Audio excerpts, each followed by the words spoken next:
अल्लाह माफ करे, अल्लाह तौबा, अस्तगफार अस्तगफार। भैया ऐसी बदकिस्मती बदनसीबी किसी लड़की के हिस्से में ना आए हैं। देखो तो सही जरा, निकाह हुआ तो तलाक, शादी हुई तो बेवगी। सर साहब को किसी ने जहर दे दिया, लेकिन ऐसा कैसे हो सकता है? उस दिन ही तो मैं उनसे मिलकर आ रही हूँ, वो बिल्कुल ठीक थे, मुझसे बात की, मैंने उन्हें खुद अपने हाथों से चाय दी है। ऐसा कैसे हो सकता है अम्मा? शकील जैसे छोटे मोटे पत्थर तो रास्ते में आते ही हैं, जिन्हें मैं ठोकर से उड़ा देना अच्छी तरह जानती हूँ। शामू काका, आपको शकील के बारे में जो काम कहा है उसका बंदोबस्त कर ले।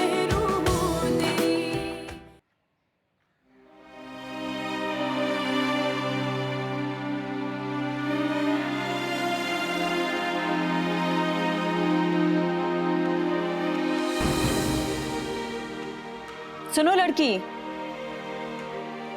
तुम जानती हो कि ये घर मेरा है और तुम यहाँ पर सिर्फ और सिर्फ मेरी मेहरबानी की वजह से रह रही हो। और हाँ, मेहरबानी मैं तुम पर नहीं कर रही। नाहिद आंटी की तबीयत खराब है और वो इस वक्त बहुत कमजोर हैं। सिर्फ उनकी वजह से यहाँ पर तुम्हें रखा हुआ है, वरना कब का धक्के देकर निकाल चुकी होती।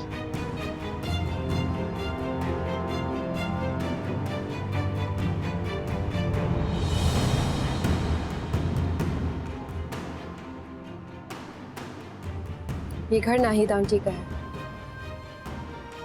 वो तो तुमने अजहर को धोखा देकर ये घर अपने नाम कर दिया, वरना हकदार तो तुम भी नहीं थी इस घर की। चूंटी के बड़े पर निकल आए हैं। किसके बलबूते पर इतनी बातें कर रही हो? अजहर के साथ तो सिर्फ और सिर्फ तुम्हारा कागजी रिश्ता था। वैसे तो तुम कब की फारिग थी। हाँ शकील, तुम्हारा साबका शौहर, वही तुम्हें पटियां पढ़ा रहा होगा कि अब तो दोबारा शादी करने की उम्मीद भी जाग गई होगी। वैसे एक मशवरा दूं तुम्हें, अगर कुछ कर सकती हो तो अपने लिए करो, खुद को बचाने के लिए। क्योंकि जो जुर्म तुमने किया है ना, उसकी सजा तो तुम्हें मिलके रहेगी। जुर्म? कौन सा जुर्म? कैसा जुर्म? किस जुर्म की बात कर रही हो तुम? जुर्म का पता भी लग जाएगा और मुजरिम को सजा भी मिल जाएगी। बहुत जल्द तुम्हारे नाम एफआईआर कटा दी जाएगी।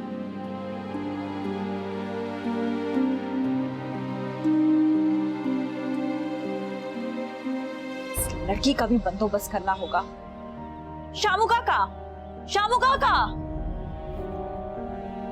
जी मैडम, खैरियत तो है? क्या हुआ? शामू काका, मैंने आपको कहा था ना कि शकील का बंदोबस्त करना है, क्या हुआ? अरे मैडम, फिक्र क्यों करती है? सुबह तक उसका काम भी तमाम हो जाएगा। ठीक है, और इस चूंटी का तो बंदोबस्त मैं खुद ही कर लूंगी।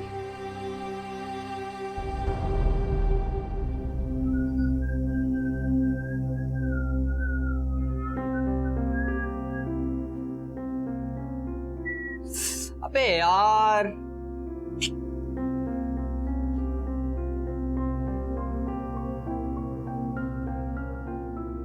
क्या हो गया अम्मा? परेशान लग रही हो? खैरियत तो है?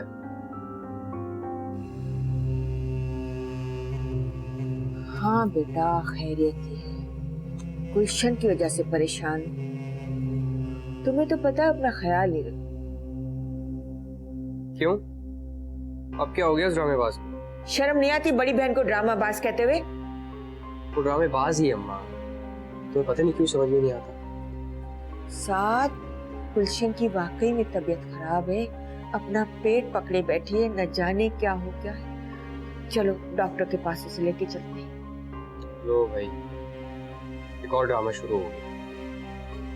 मैं अपने दोस्तों के साथ जा रहा हूँ, रात को लेट आऊंगा। कैसा बेटा? मैंने सोचा था कहेगा मैं भी चलता हूँ डॉक्टर के पास। मेरी बेटी, मैं तुझे डॉक्टर के पास ले जाती हूँ।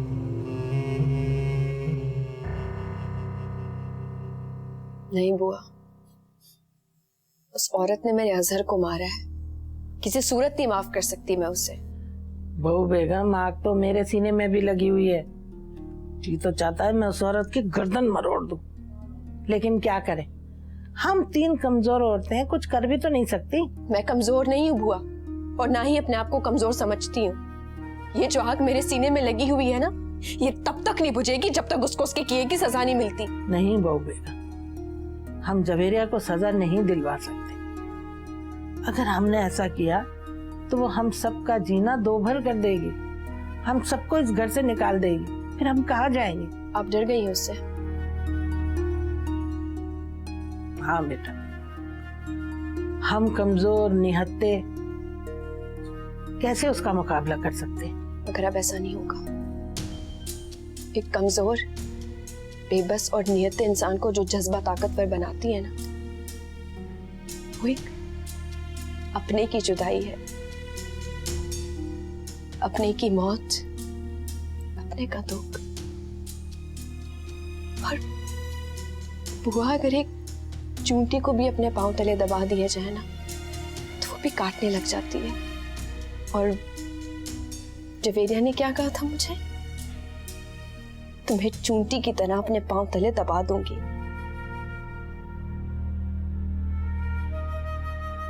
मसल देगी वो मुझे चूंटी की तरह।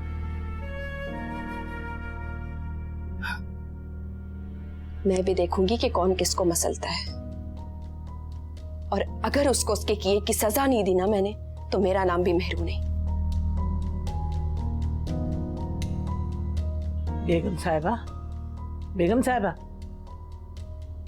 आप समझाए ना बहू बेगम को। हमने अपना बेटा अजहर तो खो दिया है, कहीं हम अपनी बहू बेगम को भी ना खो दे। सुन रही है ना आप मेरी बात?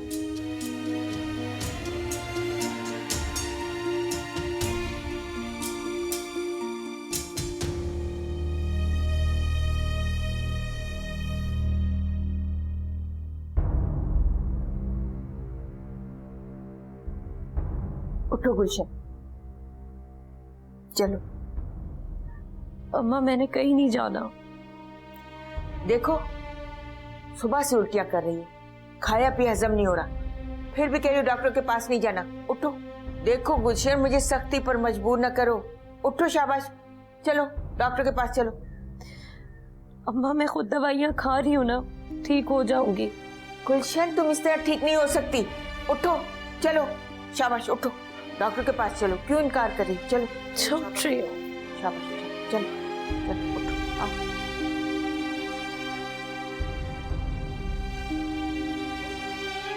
संभल, चलो, बस में चादर ले लो, चलते, संभल। चोई साहब, पता नहीं हुई मेहरू दी वापसी कदों होएगी? पता नहीं जो होएगी भी कि नहीं।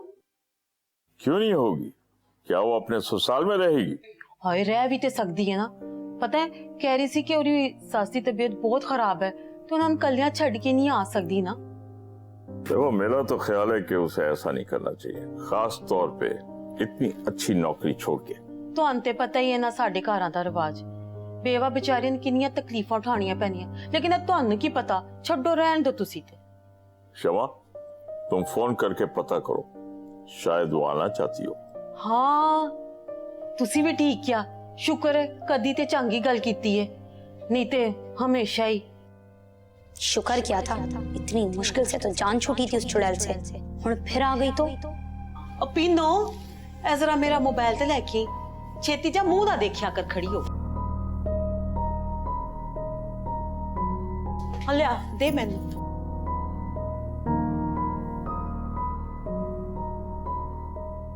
हाँ, हेलो हेलो मेहरू, मैं शमा, मैं मैडम शमा बात कर रही हूँ। जी अस्सलाम वालेकुम मैडम, कैसी हैं आप? हाँ, वो मेहरू, मैं ना तुम्हारी सास के साथ अफसोस के लिए आना चाह रही थी। जी आप आ जाएं जब आप चाहें। बस फिर ठीक है, फिर मैं ना कल आऊंगी, फिर कल मुलाकात होती है। अल्लाह हाफिज। अल्लाह हाफिज। हेलो चोई साहब, मेरू नाल गल हो गई है तो हुण मैं कल जाना है। देखो तुसी हुण कल मैनू कोई काम ना दस देना, हर वेले तुसी मैनू काम उत्ते ही लाई रखदे हो। आहो, मैं भी नाल जावांगा। है ठीक है, ते कल तुसी मेरे नाल ही चलना, तुहाडा भी ते अफसोस करना बनदा ही है ना। हुण ते फिर डन हो गया है, ठीक है, पर चलेंगे कल। जानी चाल है क्या? ये क्या आप मुझे पहचानते नहीं है? नहीं, मैं तुम्हें नहीं पहचानता। नशा कर रखा है क्या? कितनी बार तो आए यहाँ पे, क्यों नहीं जाने दे रहे मुझे अंदर? जो भी हो और जितनी बार भी आयो, मुझे इससे कोई सरोकार नहीं। बेगम साहिबा का हुक्म है तो तुम घर के अंदर नहीं जा सकते। अगर क्यों? ये मैं नहीं जानता, बेगम साहिबा जानती है। हम तो हुक्म के गुलाम हैं और हमें ये हुक्म मिला है कि तुम्हें अंदर ना जाने दिया जाए। यार मैं मेहरू का कजन हूँ और तुम उनसे मिल भी अपने घर पर ही सकते हो। अब ये मैडम का हुक्म है, तुम अंदर नहीं जा सकते। और एक बात और समझानी है आपको। सुना है आप मैडम जवेरिया के खिलाफ FIR दर्ज कराना चाहते हो। मतलब क्या तुम्हारा?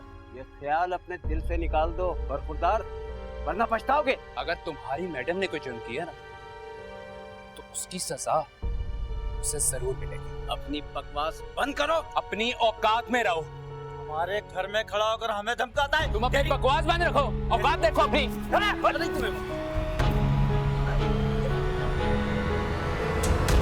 बता किसके साथ तुमने अपना मुंह काला किया? बता मुझे। वो जुल्फी। वो तो चला गया ना, अब क्या होगा? बुला उसको इंग्लैंड से, आकर अपना नाम संभाले। हाय मेरे अल्लाह, अब रोने का क्या फायदा? तेरे भाई को पता चला वो तेरी गर्दन काट देगा।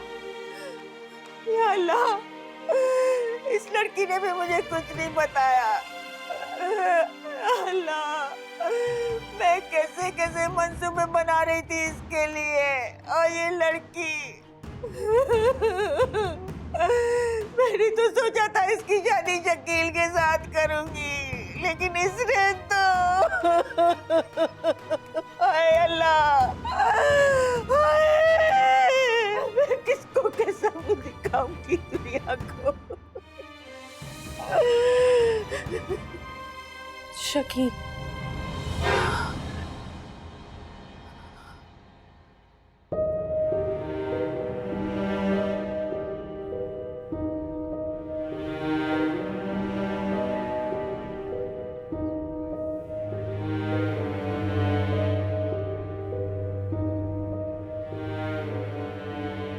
मैडम जी। शकील आया, मैंने उसे धक्के देकर बाहर निकाल दिया। शाबाश शामू काका, आप हमेशा मेरा बहुत ख्याल रखते हैं। इस बात पर आपको इनाम भी दिया जाएगा। मैडम, मुझे इनाम की जरूरत नहीं है, ये तो मेरा फर्ज है कि मैं आपका हर तरह से ख्याल रखूं। Thank you so much Shamu काका। लेकिन मैडम, शकील के तेवर मुझे कुछ अच्छे नहीं लगे। हो सकता है यहाँ से जाने के बाद वो आपके खिलाफ FIR दर्ज करा दे। शामू काका, मैंने आपको कह तो दिया है कि उसका बंदोबस्त कर लें। मैं अपने आप को सेव करने के लिए कुछ भी कर सकती हूँ। फुप्पो को भी पागल खाने भेज दिया, और अब शकील का भी कुछ ना कुछ करना ही होगा। मैं बिल्कुल समझ गया मैडम, आप बेफिक्र हो जाएं, आपका ये काम भी हो जाए।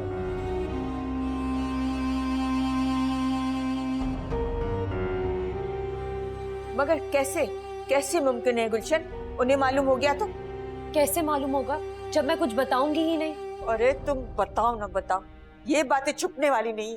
अम्मा, बस तुम मेरा रिश्ता लेकर शकील की अम्मा के पास जाओ। गुलशन, उसकी माँ नहीं मानेंगी, और शकील वो खुद भी इस बात के लिए तैयार नहीं। तैयार नहीं होगा ना तो उसको तैयार करो, किसी भी तरीके से उन लोगों को राजी करो। कमबख्त, कैसी ढीठ और बेशरम लड़की हो।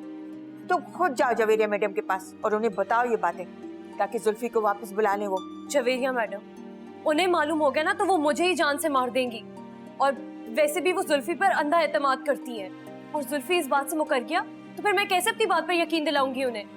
अब समझ आया, साथ जो कहता था वो ठीक ही कहता था। अच्छा, क्या क्या कहता है वो मेरे किरदार के बारे में? वो कहता था देखना अम्मा, एक दिन ये गुलशन आपकी और मेरी इज्जत खाक में मिलाएगी। कितना सच कहता था साथ। हाँ, उसकी इज्जत के झंडे तो जैसे पूरी दुनिया में गड़े हुए हैं ना, जो मेरी इस बात की वजह से उसकी नेक नामी पे खाक पड़ जाएगी।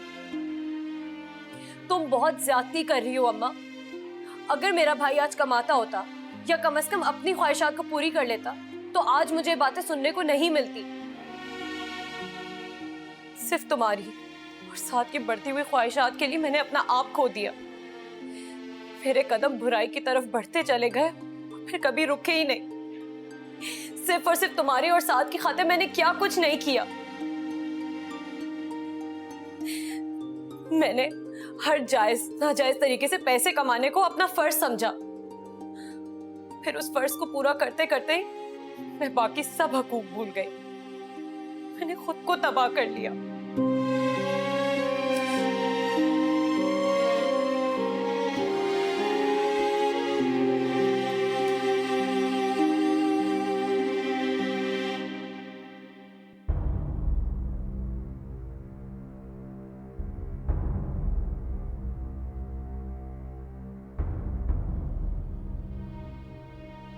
ये जवेरिया इतनी शातिर औरत है, इसने तो शकील को भी नहीं छोड़ा, उसे भी बिस्तर पे लिटवा दिया।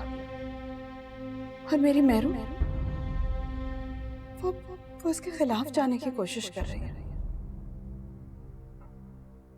मैं अपनी मेहरू के शौहरत के हिसाब से दूर रखूंगी। कहीं ये जवेरिया मेहरू के साथ कुछ गलत ना करते।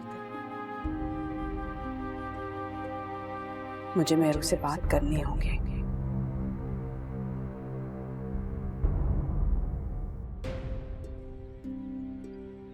अब अफसोस करने से कुछ नहीं होगा। जो होना था हो गया। अब खुद को संभालो और आगे की सोचो। मुझे तो समझ नहीं आता अम्मा, शकील ने भी इस रिश्ते से इनकार कर दिया तो मैं सबको क्या मुंह दिखाऊंगी। मैं तेरा रिश्ता लेकर खुद जमीला के पास जाऊंगी और पूरी कोशिश करूंगी शकील भी इस रिश्ते के लिए मान जाए। जो भी करना होगा जल्द से जल्द करना होगा। ज्यादा अरसे तक ये गुनाह छुप नहीं सकता। कितना समझाया था तुझे, सुल्फी पर भरोसा न कर, वो इस काबिल नहीं है। लेकिन तूने किसी की नहीं सुनी और आज वो इंग्लैंड में बैठकर ऐश कर रहा है और तुझे इस अजाब में मुब्तला करके छोड़ गया है। अम्मा तुम्हें मान रही हो ना, मुझसे गलती हो गई है, मैंने तुमसे माफी भी मांगी है। या तो तुम मेरी शादी शकील से कर दो या फिर गला दबा के मुझे जान से मार दो।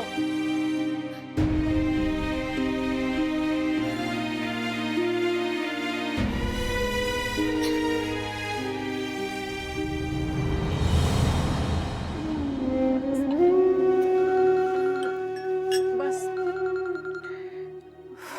सेबिया पे की कॉल है। हेलो जी जेबिया पे। क्या? जेबिया पे परेशानियों में आ रही हूँ। मैंने कहा ना मैं आ रही हूँ। मैं आती हूँ। नाहिद आंटी क्या हुआ मेहरू, सब ठीक है ना? जी नहीं, वो जेबिया पे की कॉल थी। मैंने आपको कहा था ना कि शकील आ रहे हैं हमसे मिलने के लिए। वो पुलिस वाले के साथ उनकी जो गुफ्तगू हुई थी वही बताने आ रहे थे, लेकिन जवेरिया ने बहुत पिटवाया उससे। बहुत जालिम है ये औरत। मेहरू, ये औरत बहुत खतरनाक है। तुम अकेली इससे कैसे टकराओगी? मेरे दिल में तो दिन ब दिन उसके लिए बदले की आग भड़क रही है, लेकिन मैं बेबस लाचार होकर बिस्तर पे पड़ी हूँ। मैं कुछ नहीं कर सकती। बेगम साहिबा ठीक कह रही हैं बहू बेगम, हमें उस औरत से नहीं उलझना चाहिए, वो हमें बहुत महंगा पड़ेगा। चाहे कुछ भी हो जाए, अजहर की मौत रहेगा नहीं जाने दूंगी। उसके कातिलों को सजा दिलाकर रहूंगी।